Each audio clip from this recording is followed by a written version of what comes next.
come on, yeah. Come on, yeah.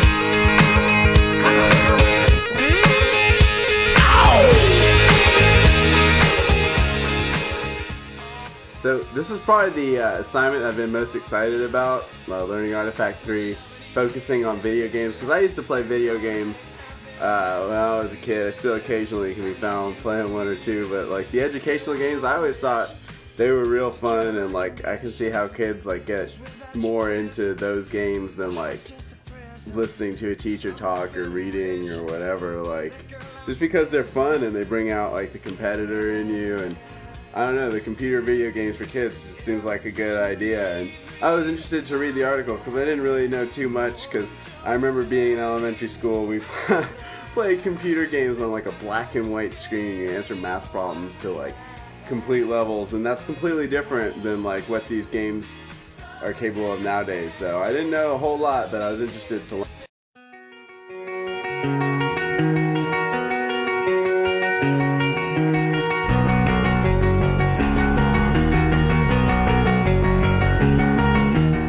So I definitely learned a lot about educational gaming in the two articles we had to read.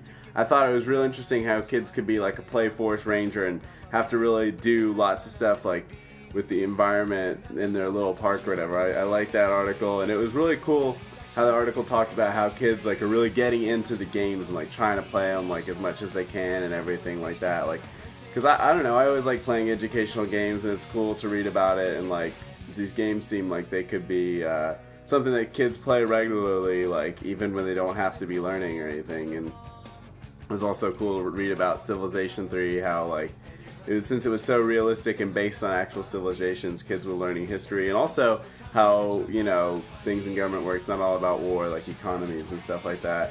I thought it was cool, and also it's important to note, like the article says, I kind of knew this before, but like the Army and like lots of companies use games to train employees. And I don't know, it's a really interesting article, and like after reading it, kind of wanted to play an educational video game, I'm not gonna lie.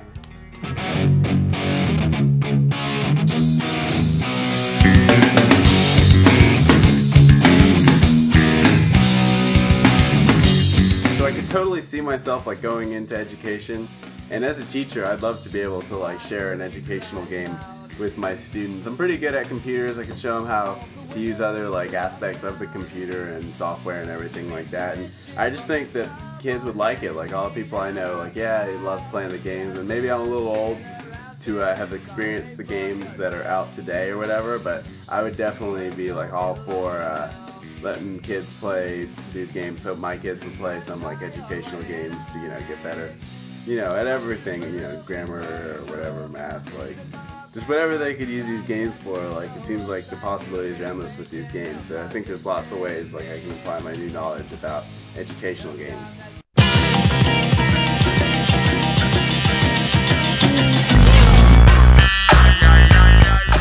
Questions I still have?